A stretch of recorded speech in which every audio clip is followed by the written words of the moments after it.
What do you think about the personal statement and the diversity statement? I see some possible red flags depending on how they executed it.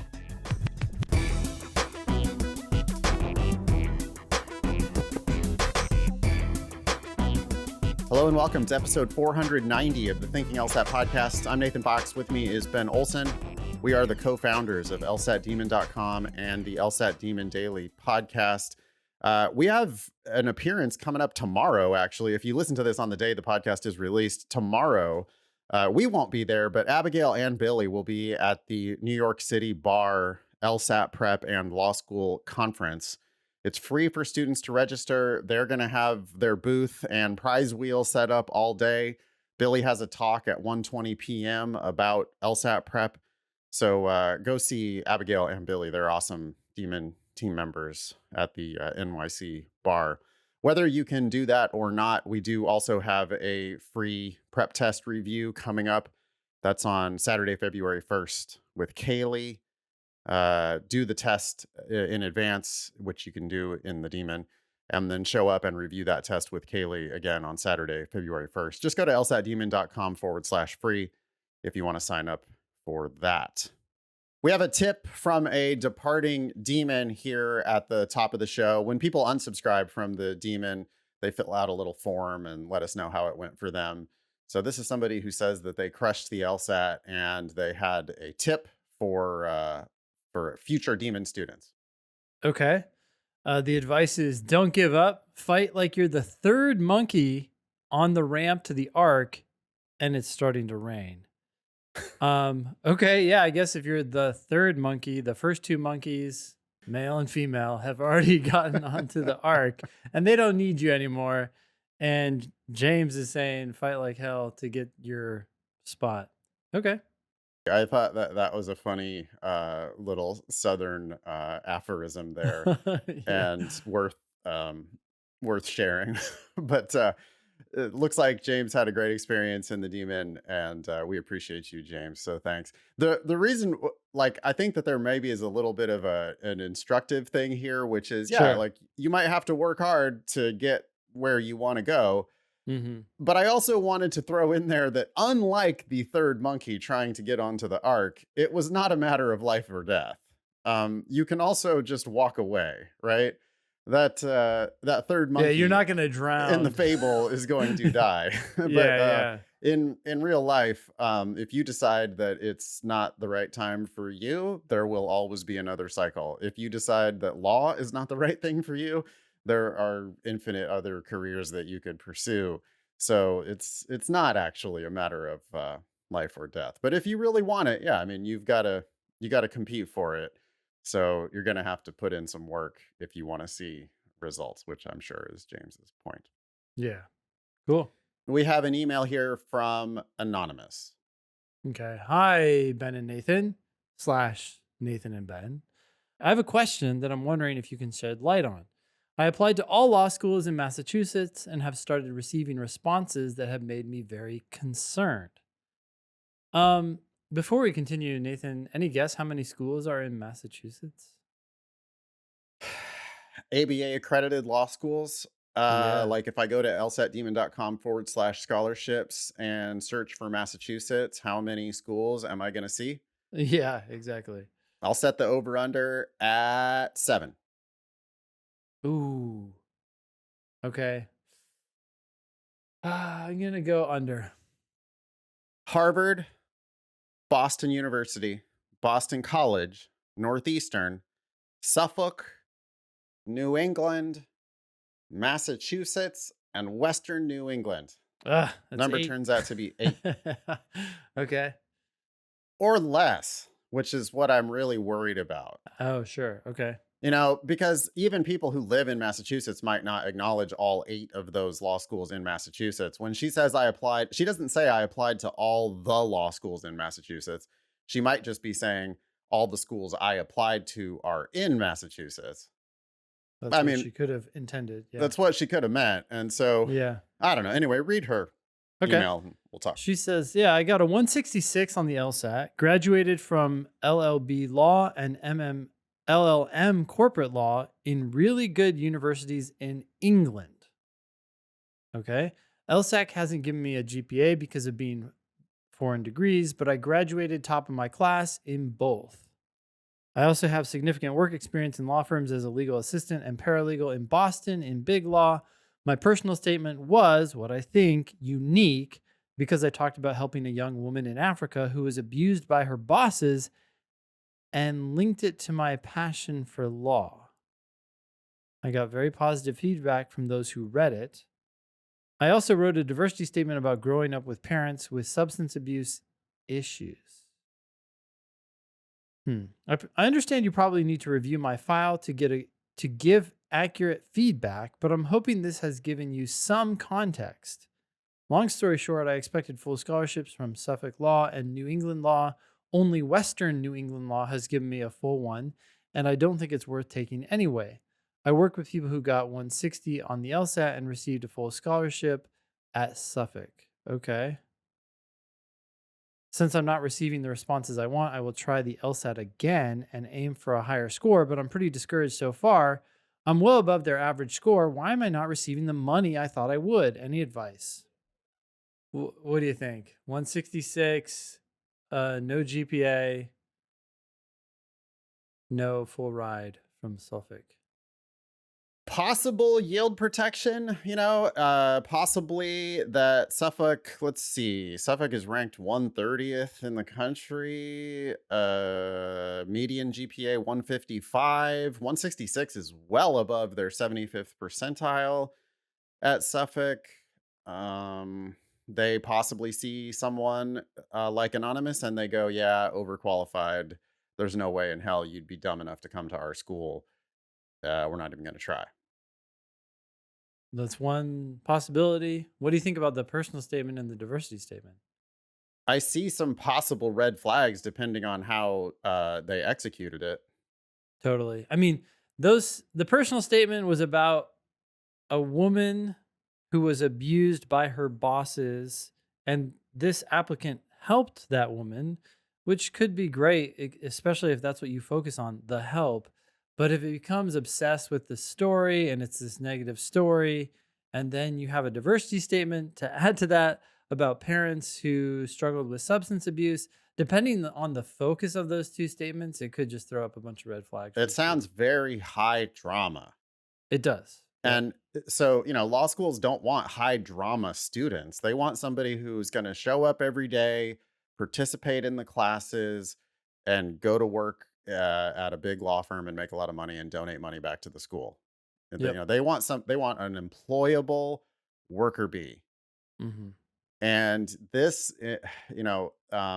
boy, I know because like uh, there's probably ways that you could execute exactly these themes and come off looking super solid, super employable, super worker bee. Yeah, thoughtful, reasoned, understanding, empathetic to the situation, but also not entangled in it. But Right. you could write this in a totally different Oh way in my which you God. sound like you're all They're brought up, caught up in the issues. Yep. 1000%. And, you saying like abused by her bosses. And you could write that in a way that looks like you are the most anti authority person in the world, that you're going to come to school and you're going to immediately be a pain in the ass to the administration of the school. Yep. That you're just like always fighting the good fight. You're just super aggro. I don't know, like ultra Karen mode all the time. And they don't, that's not really what they're looking for.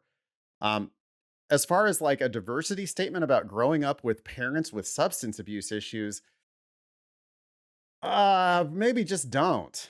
Like, why do you Yeah. need, why that's, you're like, you know, substance abuse is hereditary to some degree.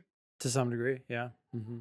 I think that's just a fact. I'm not saying you have substance abuse issues, but the second you start talking about my parents had substance abuse issues, if there's any crazy in the rest of your statements, if there's any red flags in any of your documentation, you start talking about something like that and people are like, "Ooh, Yeah. they might have had applicants in the past who had parents with substance abuse issues who they themselves also had substance abuse issues or just trauma from the substance abuse issues that their parents had. Or, well, also recognize that you're going into a profession that is known for struggling with substance abuse. Yeah, Yeah. right, right. So, I would have to read both statements in order to really have any sense of how you're coming across in those statements. Uh, and I would also wonder, like, where did you get your uh, letters of recommendation from? mm, Because if they're like, imagine if of the recommenders put even kind of a red flag in there. along with these two statements. Yeah. Well, that's the thing that I think people need to understand about letters of recommendation. I don't think that they move your application forward, but they could easily tank it. Oh, Because if you can't get somebody to say something nice, or someone is trying to say something nice and they say something negative, that is not going to land well in an admissions office. yeah, yeah. I'm not. Are you excited, Ben, by this? I got very positive feedback from those who read her personal statement. No, I mean, I'm sorry, anonymous, but that is true for almost anyone who solicits feedback on their personal statement. First of all, your friends value your friendship over critical feedback. They'd much rather maintain the joy and happiness that they have with you than telling you that your personal statement sucks. Also, a lot of people just have no clue what makes for a good personal statement. And a lot of times when we receive feedback, there's a lot of people who just think that they're a good writer. Hey, I graduated top of my class, and I know I'm a good writer. Yeah. And then when they get feedback from people, they just kind of ignore the constructive criticism and only focus on, people, Mm. everybody's giving you the feedback sandwich, right? Oh, this is Yeah. so The great. feedback If I had sandwich, to yeah. make a note, I might say this or that or this other thing. But, overall, I mean, it's Yeah. just awesome. Wow. Oh my This gosh. Wow. so Africa. impressed. Cool. Yeah. And it's like you only hear the the positive stuff and you don't really take the constructive stuff to heart. So that's a possibility here. I don't think that a higher LSAT for this applicant, I don't think a higher LSAT is going to make any difference at Suffolk. No. Yeah, that's true. But I also am really worried that there's a small sample here because we're only hearing from 3 schools, Mhm. and that's very limited data. I want to know whether you got into BC. I want to know whether you got into BU. I want to know whether you got in or even applied to Harvard. I What about all these other schools? What And about other schools outside of Massachusetts? Is there a reason that you're dead set on that? yeah, that is kind of strange because it's not like Massachusetts is a huge state, but it's Mhm. not super tiny either. And if you're applying to schools on both sides of Massachusetts, then yeah, why are you so focused on Massachusetts? Because there are other law schools in New England, Mhm. even. Yeah. And by the second, you expand it to New York City, and now you've got what, a dozen other schools that you could include. So, or Oh, more. yeah. Yeah, let's take the over under on New York. What's I'll take the over. I just set it at a dozen, but I think it's got to Okay. be over. Okay, let's take a look. I Are we bet. like in New York City or just or New York generally? Oh God, if it's New York State, then it's like 20. I was really kind of thinking just yeah. Well, Okay, I don't know. 1, 2. Okay, so I put in New York. I went to lsatdemon.com/scholarships. I put NY in the search because you can search by New York. You can just search by the shorthand of that. Uh huh. And I get 1, 2, 3, 4. I get Columbia, NYU, Cornell, Fordham, Cardozo, St. John's, Buffalo. Okay, so we're already at, That was and then 7, I think. Brooklyn, 8. Yep. And then we have 1, 2, 3, 4, 5, 6, 7 more. So that's 15. 15. Yeah. Nailed it. House wins. Okay. House sets a low number and then takes the over. That's good. No, I had revised from 12 to 15, so I feel like I Oh, nailed the oh, okay. number. Oh, So okay, it okay. doesn't Got it, matter got whether it. you took the over or the under. Yeah, I got House you. just wins. Um, it's like rolling double zeros in the roulette or whatever. Okay. Mhm. So, yeah, thank you, Anonymous, for writing in. We would have to see your whole package. I think that this sounds to me like there are some red flags somewhere in your application. So, I would be looking at the personal statement, letters of recommendation, this diversity statement, which sounds like you probably just want to omit it. I don't think that that's a good story that you want to tell me. I don't think I want to hear about that because Yep. I'm not gonna be like, "Oh, wow, look how much you've overcome." I would rather like overcoming Especially as a poverty. child, a lot of things, right? Right. Like, as a child, they're just heaped upon you, and it's like, okay, If your what parents were working yeah. super hard, struggling for minimum wage, that's one thing. That's sort of a different like overcoming that is sort of like a story that I think it doesn't just have a whole bunch of negative connotations. It has Mhm. actually positive connotations because it's like, wow, they had these role models and like they were uneducated, they had a 4th grade education and they were just busting their ass picking strawberries or whatever. It's like, oh wow, that is an obstacle and wow, okay, like look how far they've come. Yeah. Substance abuse issues, on the other hand, it's like, yikes. What type of shit did this person go through when they were a child? How might that have impacted them? And then I start looking at the letter of recommendation, and there's, I don't know, anything there about conflict. Or there might not even be anything there, but you see something there. You see Right. something Well, yeah, through the words. right. Yeah. You interpret it in that light. So Yeah. I would probably, yeah, I would consider just omitting that diversity statement. Um, One last thing, you did say that you linked so the fact that you helped a young woman in Africa who was abused by her bosses, and then you linked that to your passion for law. Ooh, yeah, we kinda Why do skipped over you that. feel you need to do that? You Yeah. have significant work experience in law firms as a legal assistant and a paralegal in Boston in big law. Why the fuck would you then talk about a personal story where you apparently are like freelancing? Yeah, that's totally true. Why aren't you writing about your experience in big law? That's exactly the kind of attorney that they're looking for, and you're showing, "Hey, look, I've worked in this area. I've done some real legal work recently." I mean, and again, we're going on like real limited data, right? But just thinking Yeah. about the different ways that because this apparently went wrong. So one of the ways that it could have gone wrong is if it looks like you've been in big law, but you don't want to do that, Well, and you use the word passion in your personal statement.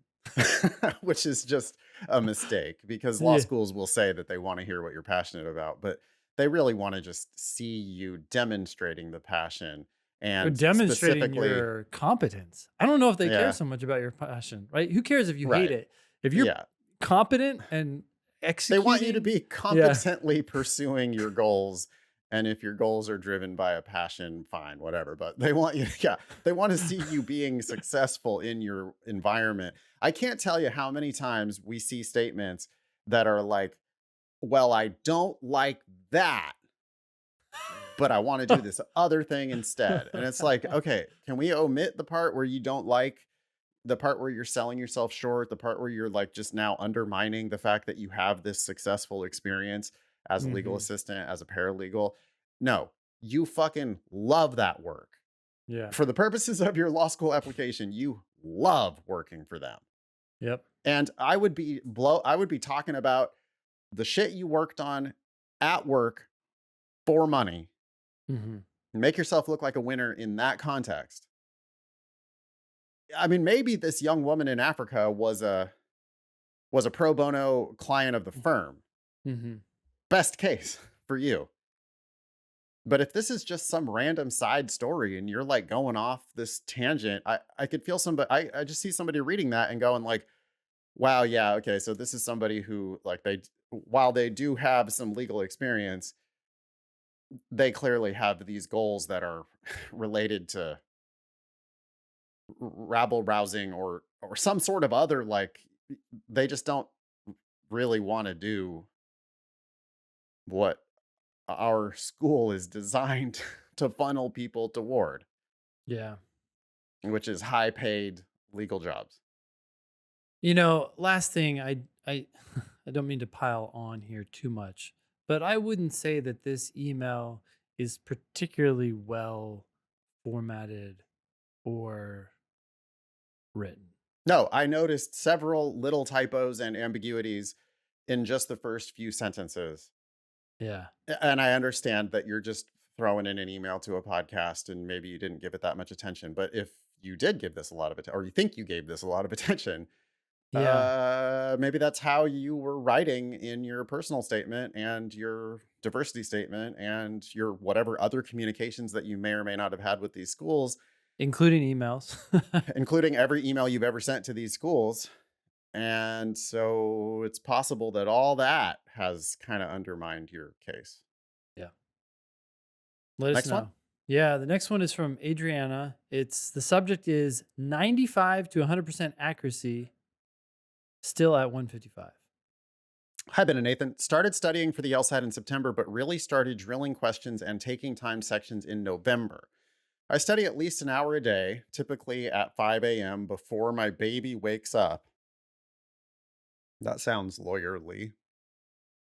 The studying has paid off! Exclamation point. I'm at 95 to 100% accuracy, getting 0 or 1 question wrong. This was the case for my most recent timed practice test. Of all the questions I answered, I got only 1 question wrong, which was a level 4 RC question, if that matters. However, taking the time to read each prompt carefully, attacking the argument, and really understanding each answer choice means I only answer a max 18 questions each section, minimum 14 questions in a section.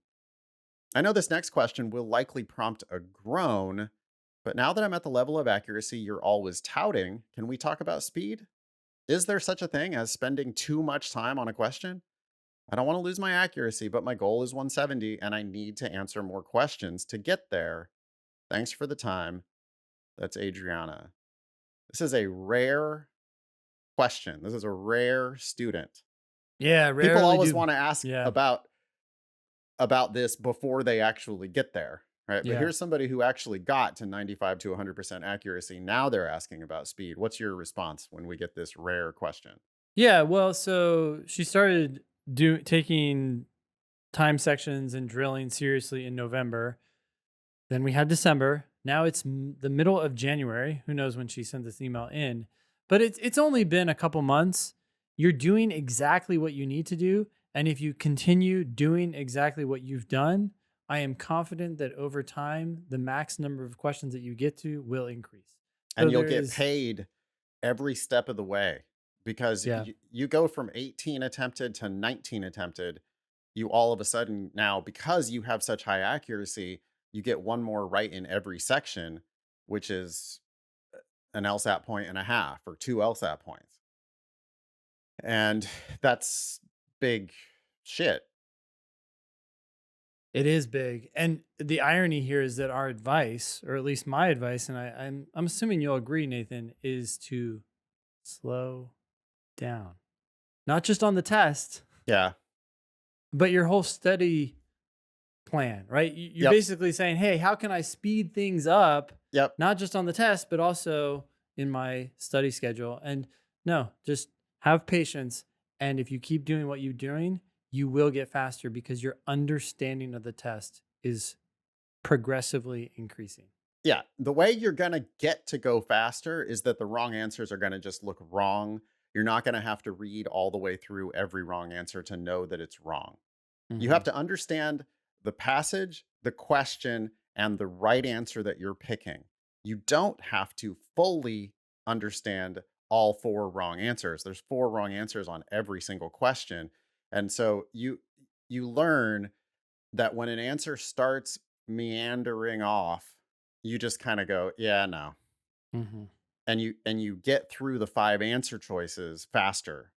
That means that sometimes you eliminate all 5, and that feels sometimes like it's a waste of time, but it's really not, because it saves you from all the other times, 9 times out of 10, where, yeah, that answer that you thought was wrong, it's wrong. It is wrong 80% of the time.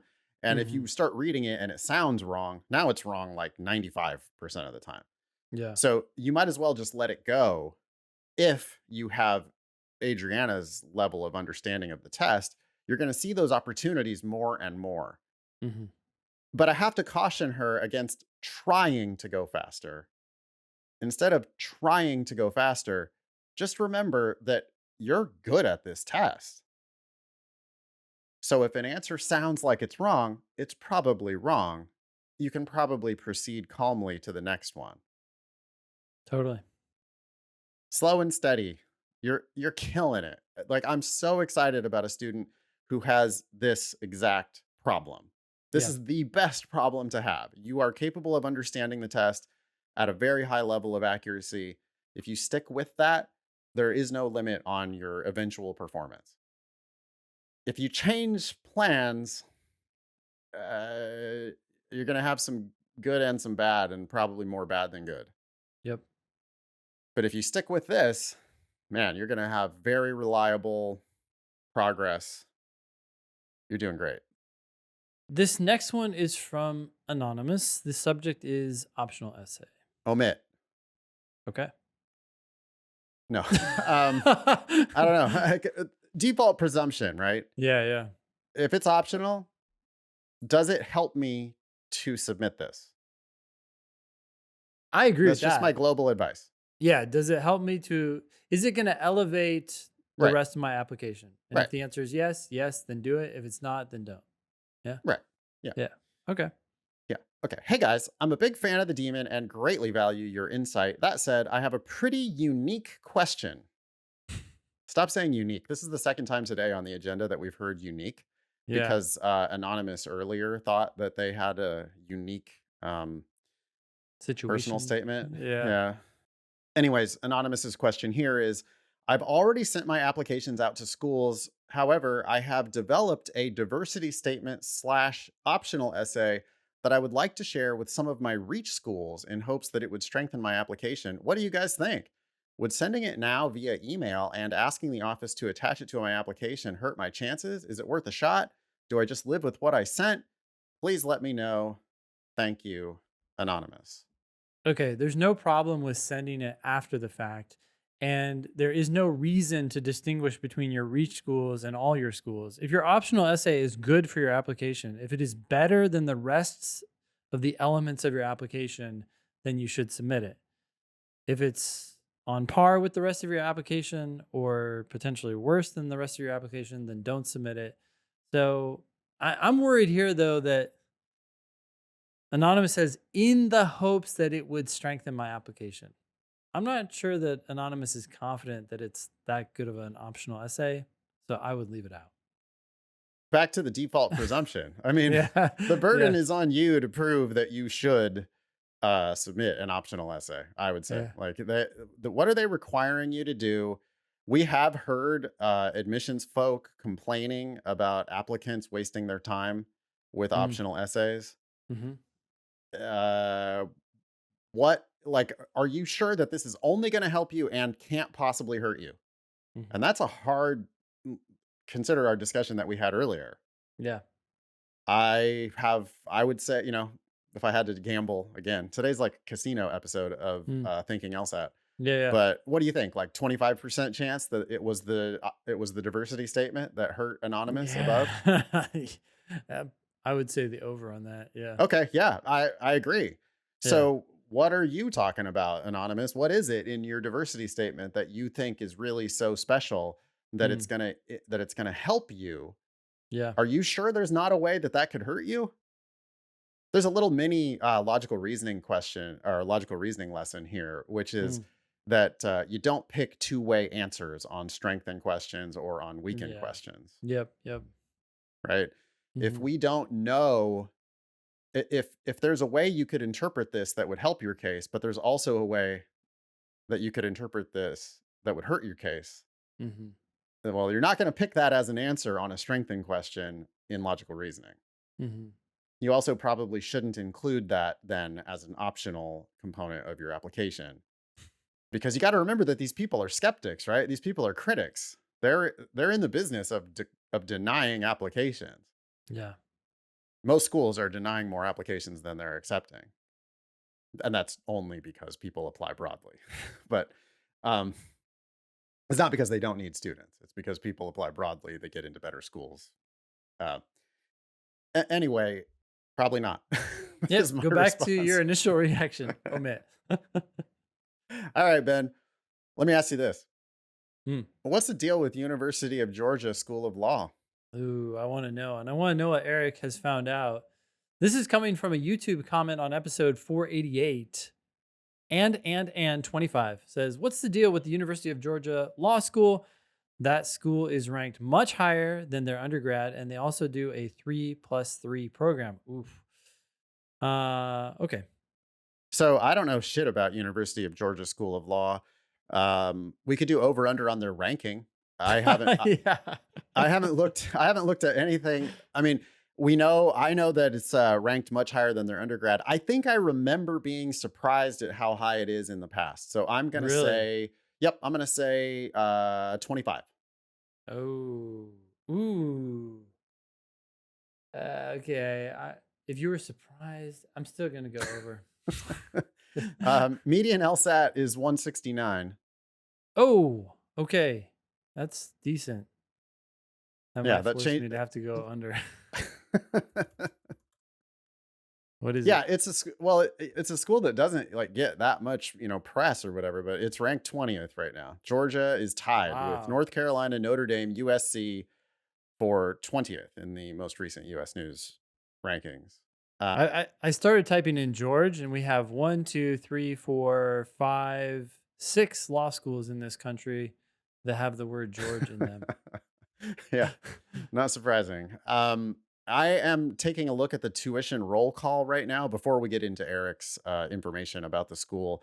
I'm seeing Sure. a lot of blue and a little bit of green. So we got 18% of people at the school who are getting not only full tuition and all the fees covered, but they're taking money out on top of that.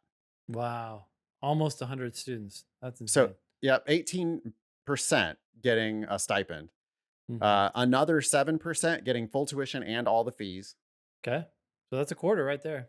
25% of the class. Another 26% are getting more than a 50% discount. And that could include all the way up to Full. Full. full tuition. Yeah. Okay. And this is because of the new definitions that are on the ABA 509 report. I'm sure you'll hear us bitch about this in the future, but and maybe we already have, but I'll do it again. Sure. There's this blurb on the 509 now that says that a full tuition scholarship on the 509 is defined as full tuition plus all the fees, Hmm. which means that if you give somebody a full tuition scholarship and not the fees, you report that as more than half on the 509, Hmm. which means that schools that like to give full tuition offers to try to entice students can get away with on their 509 putting, oh, these are more than half scholarships, even though they cover full tuition. And even though we sent a letter to the applicants telling them they're getting a full tuition Full tuition. scholarship, Yeah.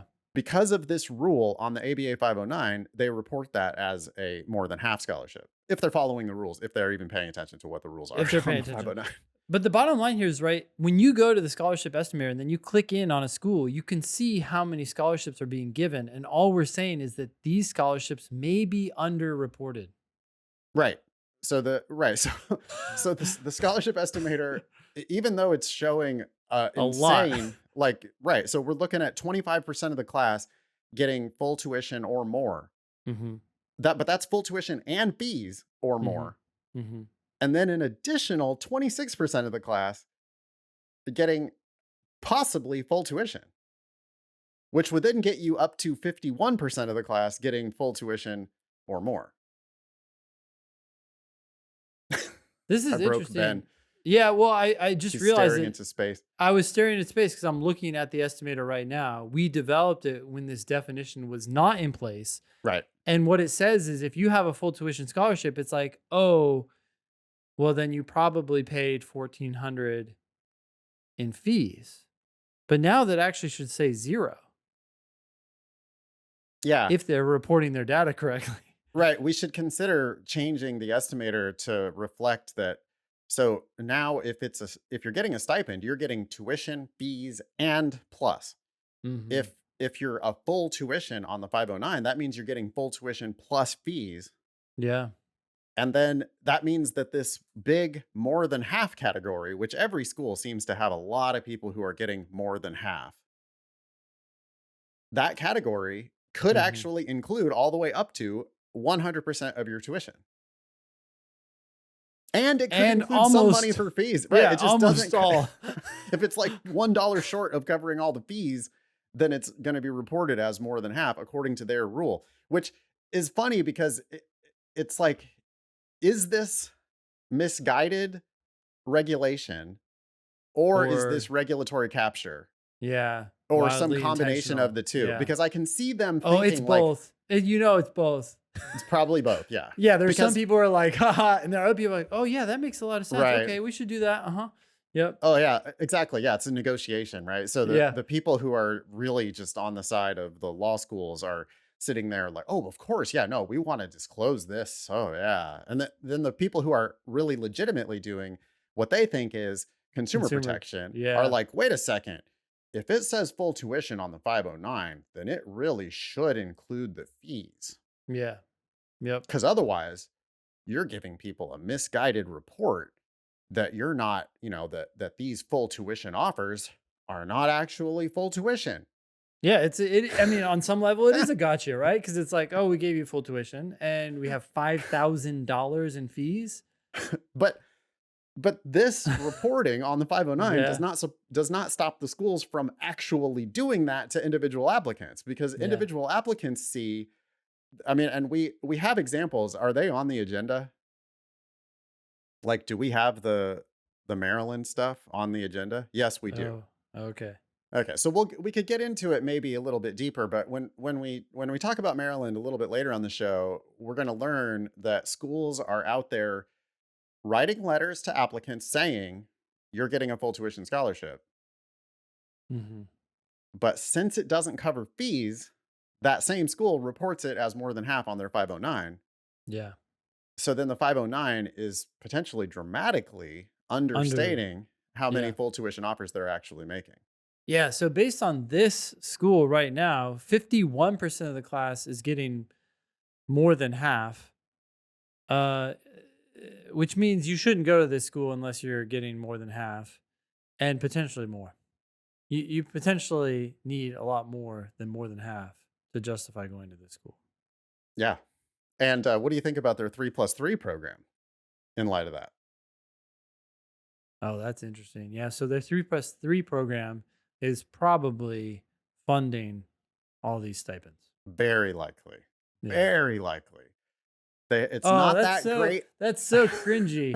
Thank you so much for coming to our undergrad, which is not that well ranked. We Yeah. are now going to continue to siphon money off of you It's to your attract benefit. You get better to students. save a year of undergrad. It's to your benefit, Ben, that we offer this 3+3 program. You're so lucky to attend a school like ours that has a In generous Georgia. Yeah. 3.3 3+3 program, because you'll only take 3 years to do your undergrad. Hmm. And then another 3 years, which that's how much law school takes anyway.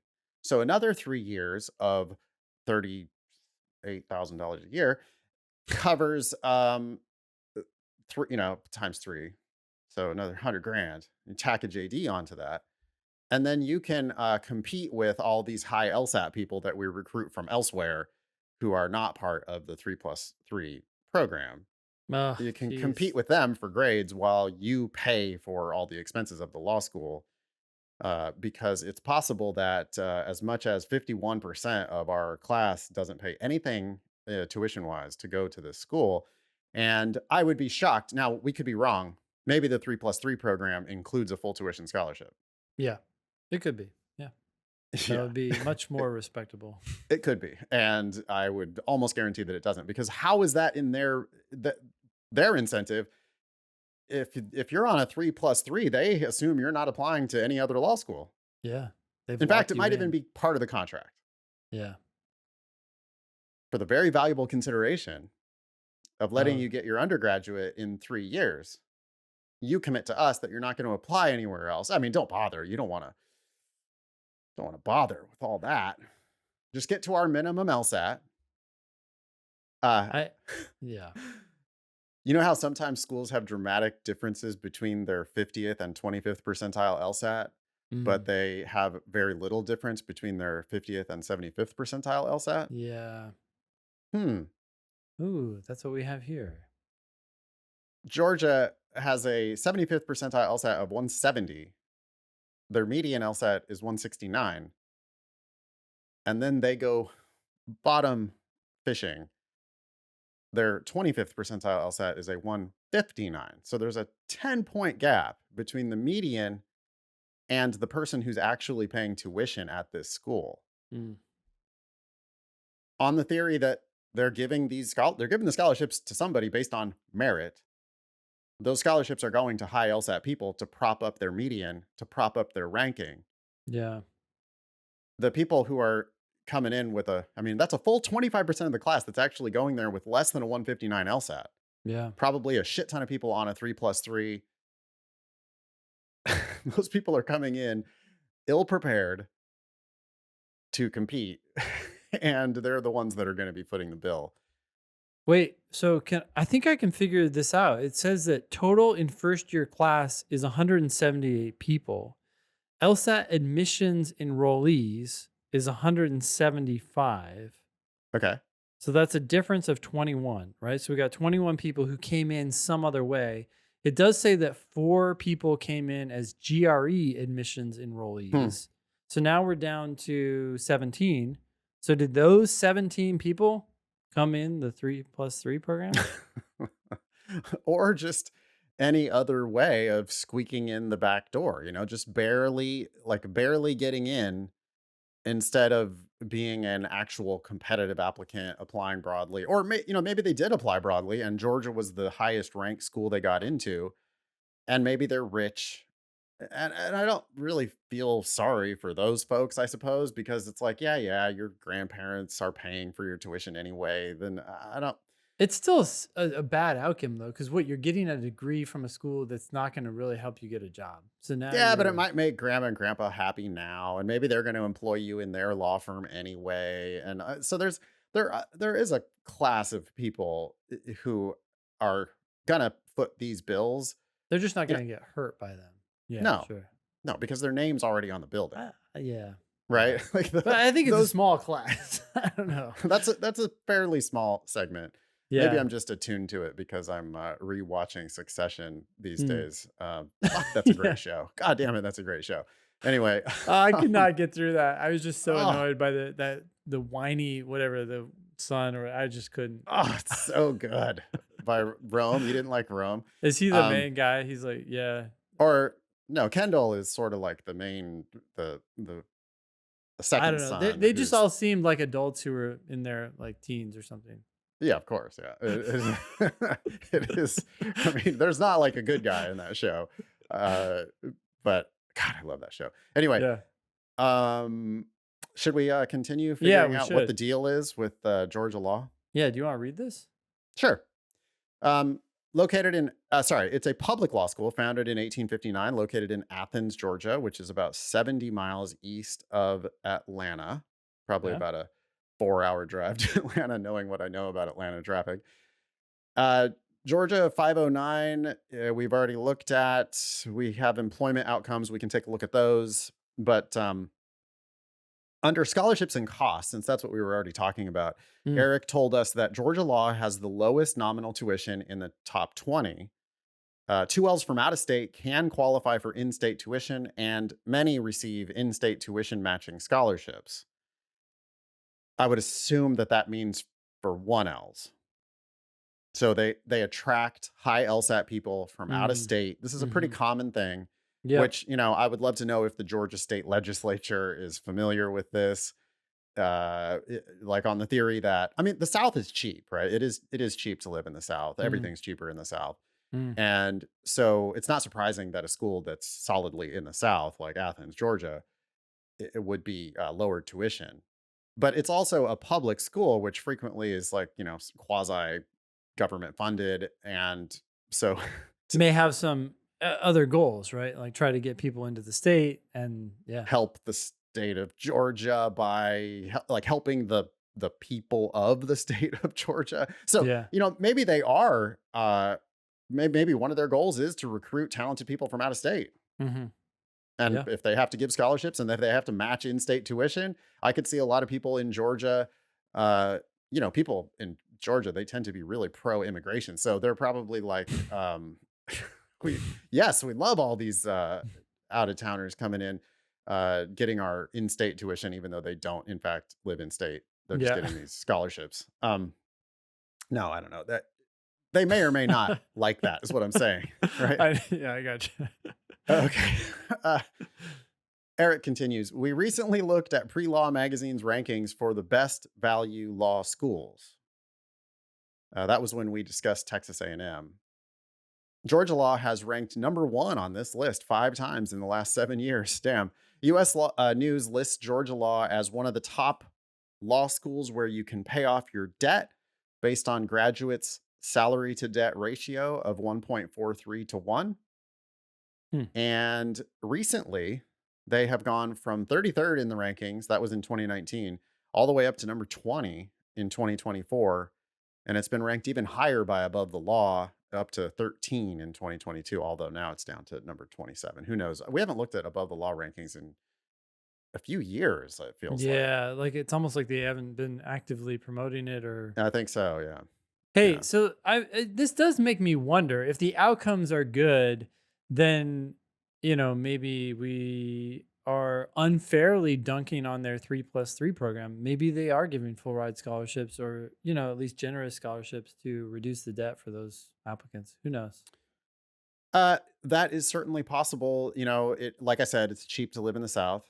Mhm. Um, and it is possible that these job outcomes are actually good. Although I would note that, we're probably talking about average debt, right? It Average could, salary to yeah, debt ratio. It's like, well, okay, but could be very good for some people and very bad for other people, and the yeah. average looks nice. Yeah. Right. So looking at employment a little bit, the ABA 2023 graduates employment information Yeah.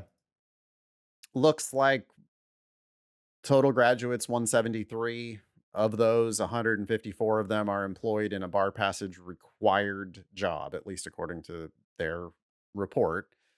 Um, 10 people in a JD Advantage position, and then 1, 2, 3, 4, 5, 6, 7, 8, 9 other people in unknown status. I love how they have one of them is professional position. Right. What? Yeah. Huh? Right. Professional what? Yeah.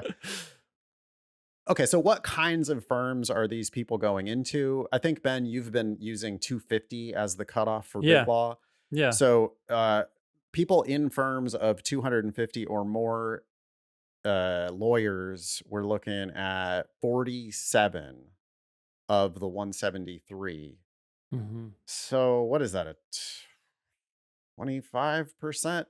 Sounds like it. Um, Yeah, close. Yeah. Big law placement and any federal clerkships. Oh yeah, and 17 people in federal clerkships, which is the equivalent, we think, to big law. So now we're up to 64 out of 173, which is a little over a third. Maybe Hey, give them credit for 40%. Yeah. well, this is exactly what happened the last time we looked at these numbers in a school. The number of people who are going into big law or clerkships, or the percentage of people, is somewhere in between the percentage of people getting stipends and full. Yeah. Right. Surprise, surprise. Yeah. Right. We earlier got to 25% of the people are getting at least full tuition plus fees covered. So no Yep. debt at all. Yep. And then another potentially 26% of the people who are getting all the way up to, but not quite including full tuition plus fees. Who knows how much they're actually getting? Yeah. And yeah, so that's 50% of the people who might be getting a full tuition scholarship. I mean, their letter of admission might say, we're giving you a full tuition scholarship, Yep. even though that doesn't get reported on the 509 as the 509 currently stands. And yeah, shocker, that matches big law plus federal clerkship pretty closely. Yeah. Well, look at the It's right. LSAT splits. Who do you Yeah. think Big Law is hiring? Do Yeah. you think Big Law is hiring a lot of those 159s? Mhm. Fucking No. no way. Now, a No. few of them, yeah, sure. Some of the people are gonna buck the trend. Some of And those kids that's just the didn't one prep for the person that will LSAT. be on their website. Yeah, right. I mean, some of those people are just like, they did the 3+3. They scored 159 on their only LSAT attempt with no prep because they were like, yeah, this is easy. No Mhm. problem. You know, Or that they didn't person even could take have, it. They didn't even take it. I mean, oh yeah, that's or they're on that plan. Right. yeah. And one of those kids ends up also going into Big Law. Most of the people, like if 159 was the best LSAT you could achieve and you ended up going to the school, quite unlikely that you're going to end up in Big Law or a federal clerkship. Because you're going to have to compete with all these other people for grades. And these other Yep. people outscored you by 10 points on the LSAT. Yeah. Where do these people go to work?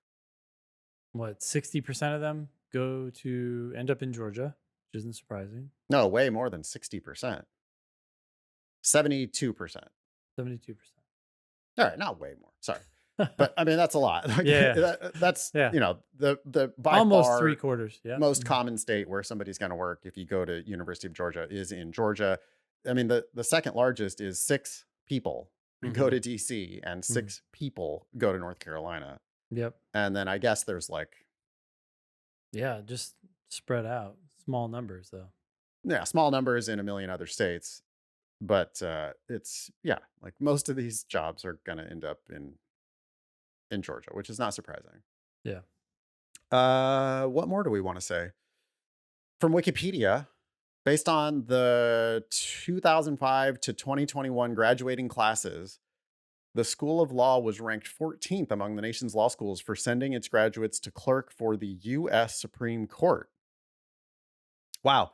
So 14th of all law schools from 2005 to 2021. Eric has blacked out for us. Uh, so we can't actually see the number.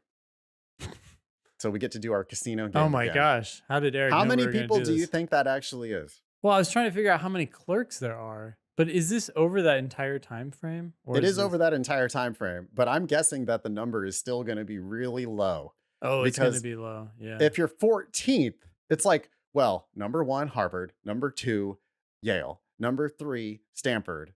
And it's not linear. It's not It's not linear at it's all. logarithmic by it's just dropping fast. So Right. are you even sending anyone if you're a 15th? I mean, presumably Exactly. if you're 14th, they're It could be sending a 0. couple. Yeah. Right. It could be like UCLA has never sent a clerk to the United States Supreme Court. Mm-hmm. I mean, I'm not saying that's true. I'm saying it's possible. It's possible. Yeah. Okay. So I'm gonna say 7. No. Yeah. 7 gets them 14th over, what are we looking at here? A 16-year period. Damn, Yeah. you said a good over under. Boy, 7. I'm going to be optimistic and take the over. Okay. But Yeah. How do you even find it? Wait, he blacked it out. How do we find you just it? highlight it. Oh, Fuck, okay. you're so good, Ben. Wait, what is it? I still can't. I have my this You still can't tool. read it? Oh, because Yeah. you're like dark mode. Yeah. The answer is 6. Oh, That it's word 6. says Wow. 6. Okay. Yeah. Okay. That is funny. Yeah, okay, so 6 people. And that's, you know, like that got on their wiki. How do you think that got on their Wikipedia? They put that on there for sure. And Fuck yeah. Or they put it into their own marketing materials, right? The fact that's a thing that they're proud of, but they're Yeah. a hell of a lot prouder of 14th among the nation's law schools for sending its graduates to clerk for the United States Supreme Court. yeah. They Yeah. love that. They Yeah. talk about that all the time. Oh my God. Yeah. We actually, we punch above our weight. We might be only ranked 20th in the US News and World Report, but we're on our way up, and we punch above our weight when it comes to things like clerkship placements in the United States Supreme Court. If that's something you're interested in, we're actually 14th in the country for that. We're not a top 14 school, but we are ranked 14th among the nation's law schools for sending graduates to clerk for the United States Supreme Court. Oh, really? How many is that? Yeah, 6 over 16 years. By the way, there's 170 people graduating from our school every single year. So every year you're more likely not to go than to go. But yeah, good luck. 107. Oh, you mean you're every year you're more likely that the number was 0 than that Yeah. the number was 1 Yeah, out not of to go. Yeah. 170, Yeah. right? Yeah. If they have 170 graduates every year times 16, you're looking at 2,700 graduates during that time. So your chances are 6 out of 2,700 is 0.2%. 0.2%. So Yes. 0.2%. Yeah. Yeah. 6 That's out of less than almost 1%. 2,000. Yeah. Like it's right. So this is, I think thank This you is so much, marketing Eric, for Wikipedia. putting Yeah. this together. But this is exactly the same type of shit that every law school does, right? It's Yeah. just Yeah. this is why you have to ignore their websites, you have to ignore their stupid glossy brochures, all the bullshit that they mail you out. Like, But campus visits, right? That's where the real truth comes. Okay, old news here. Yep. This is based on above the law reporting by Joe Patrice, plus some Reddit posts. I'll let you read it. Okay. I don't know if that increases or decreases its validity, but it says Georgia law and other Georgia state schools were criticized for refusing to adopt a pass-fail grading during the pandemic, despite students and professors advocating for pass-fail. Wait, Okay. what? Yeah, this So- is definitely old news, Eric. Thanks for. I mean, I thought it was going to be from like the 90s or something, but no, this is 5 years ago. There was some drama apparently during COVID.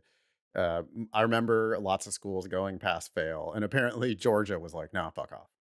Which I actually respect. But okay. The school claimed to be following guidance from the University System of Georgia's Board of Regents, which wanted to preserve letter grading. Georgia's law administration allegedly asked students not to contact the Board of Regents to complain about this policy or to contact any media outlets about the situation. Dude, that is the exact opposite advice. Dumbasses. Yeah, Yeah. don't contact any media outlets. What? Oh, I hadn't thought about that. Okay, I will. Everyone has Twitter in their pocket, and you're like, "Don't say anything about this." It just brings a big spotlight right on it. But student whistleblowers, oh, come on, contacted the board anyway and were allegedly told that schools had the option to petition for pass-fail grades, but that UGA had failed to do so, University of Georgia. So the university also cited Atlanta big law firm's preference for letter grades, no shit, when making hiring decisions as a reason to avoid pass-fail. No shit. Yeah. That's why they did it.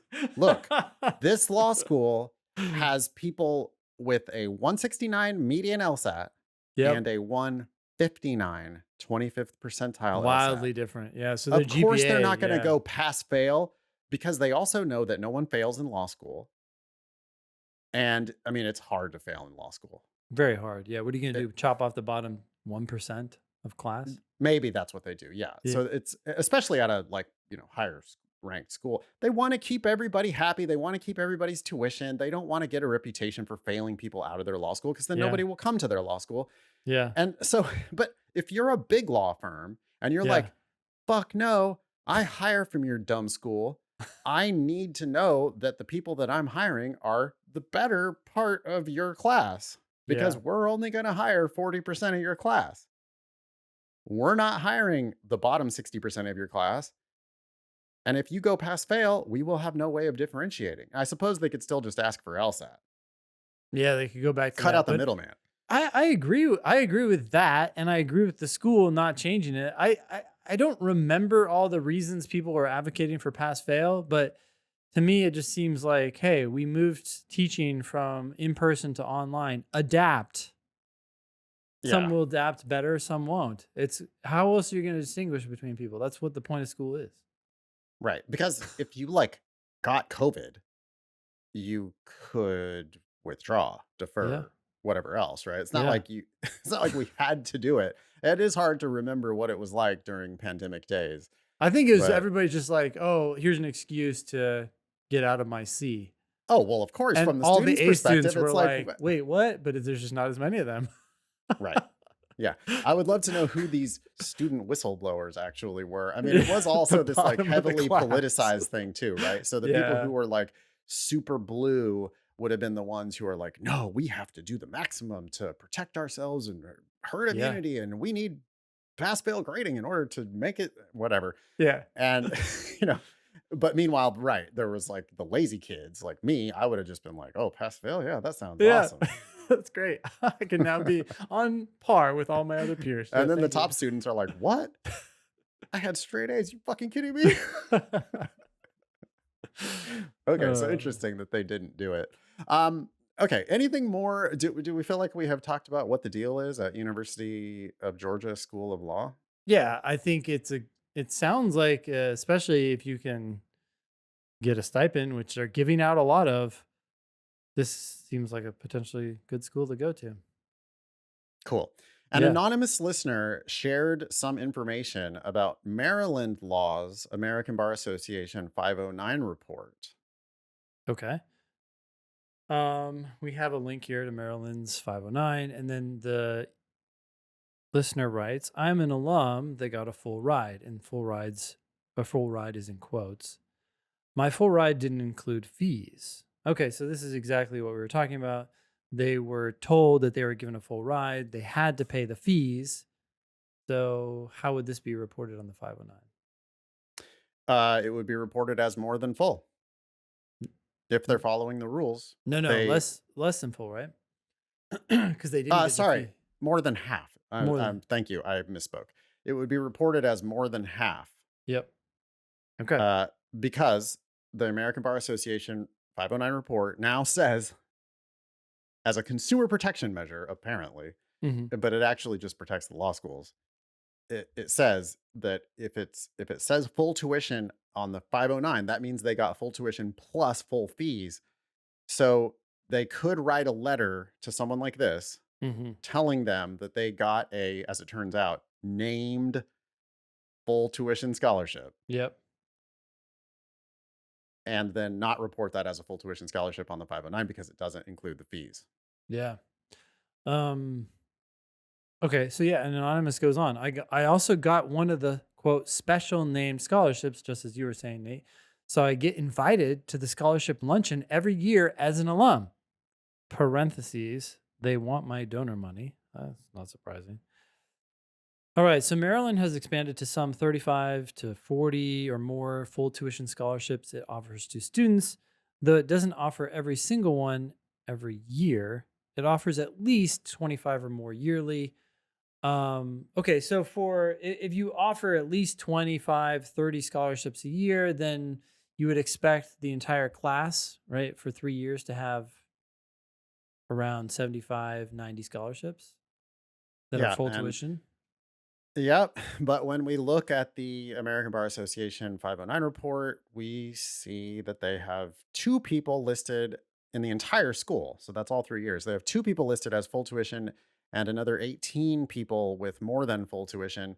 So that's a total of 20 people divided by 3 years. So on the 509, they're only reporting 6 or 7 people per year as a full tuition scholarship. This Yeah. correspondent says, well, yeah, that's because I wasn't listed as a full tuition recipient, even Mm. though my letter clearly said A full ride. you're getting the Walter White full ride scholarship, and then but because it doesn't cover fees, we're not even allowed to report you as a full tuition We scholarship on the would. American Bar Association We would if we 509. could. Right. Yeah, we're hey, our hands are tied. We have to report this as a half to full tuition. By the way, there are how many half to full tuitions are listed on the 509? Oh, let me pull this up. So, okay, I'm going down to the third page. Half to full. Ooh, 308. Yeah. So over 100 a year are getting a half to full tuition scholarship. Yeah, boy. And that 100 a year who are getting a half to full tuition scholarship might be getting the kinds of scholarships that this correspondent is talking about, where they get a letter that says, you're getting the Jesse Pinkman such and such scholarship, and it covers full tuition. But then again, because it doesn't cover the fees, uh, those scholarships are not going to be counted as full tuition or more than full tuition on the 509. The irony then is that, as an applicant, you have no idea whether that's actually a good offer from that school. The school's giving you a full tuition scholarship, Mm-hmm. but you could be getting a worse scholarship. According to this math, you could be getting a worse scholarship than 46% of the people at the school. Yeah, you could be at the bottom of those Half to fulls. 328 people who have theoretically scholarships potentially above you. Possibly. Yeah. It's possible because this consumer protection document is not doing the job that it really should be doing. Well, They should just get more fucking explicit about everything. They should just give more transparency, right? oh, I 100%. mean, yeah. it should be like net price paid. Yeah, or also, I guess we should just go straight to net price paid. That would be the best.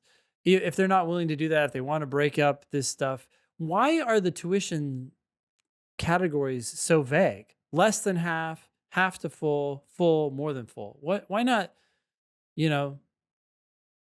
0 to 25%, 0 to 20%, like just Yeah. quintiles. Well, but they do report medians. They have to report the 75th percentile grant, which was 40 grand. They have to report the 50th percentile grant, which was 26,855. And they have to report the 25th percentile grant, which was 13,000. But you can't really, like, you could do some like interpolation, I guess. yeah, Right? yeah. But you'd be making big assumptions by doing that, like assuming that that's a linear distribution. That's exactly what we do Uh, with the estimator. It's right. we're making and then assumptions. It's like, well, yeah. and we have no idea what's going on for the top 24% of the class. We have no idea how much money they're getting. Yeah. Right. I mean, it could be $90,000. Could be wild. Yeah, it could be. Well, for the 3% of the students who are getting a more than full tuition scholarship, there's no cap on that. Right. So that could be full tuition plus a Ferrari. I don't know. Yeah. And then full tuition, I presume, means only the people who are getting exactly full tuition and fees, Must be, right? It's just an odd. which is so absurd. Yeah. Like, I'm surprised. So, this rule now actually allows a lot of schools. It's going to be so easy for schools to have zero full on that full tuition line. 0 and yeah. Yep. Because- and 0 more than full. Why not? Just Well, yeah. and think about how we don't easy it get full is- tuition scholarships. Yeah. Think about how easy it is to misread this document, Ben. Even we sometimes glance at a document like this and we see, oh, only 2 people, 0% Yeah. getting a full tuition scholarship. Okay, next. Just turn the page. Yeah. Because you don't see the 18% of the 3%, the 18 people. You don't see the 18 people who are getting a more than full tuition scholarship because of you look at the full tuition line and you go, oh yeah, no, they don't give very many full tuition scholarships. Also, yeah, the irony here too is that the full tuition line is shorter, so it pops more. It Right. sticks- Right. I mean, it's like, this is perfectly designed to hide the information. yeah. If, yeah. if I was a law school, my response to this system would be, I'm going to offer everybody, all the high LSAT kids are going to get an offer that just never stops talking about how they're getting a full tuition scholarship. Mm-hmm.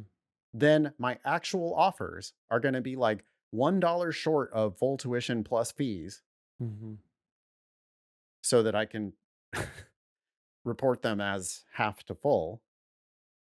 And then for the people who, if I do want to cover their fees, I'm definitely not going to cover just exactly their fees. I'm definitely going to give them $1 more or however much more it takes to entice them to come to my school. Mm-hmm. So that then I can report those people as more than full so that I can just keep a nice 0 on that full tuition line. No, Yeah. we don't give full tuition scholarships. Yep. Our 509 clearly indicates we don't give full tuition scholarships. That's Yeah. just not something we do here. And we don't negotiate. So take what we offered and Yeah. come to our school.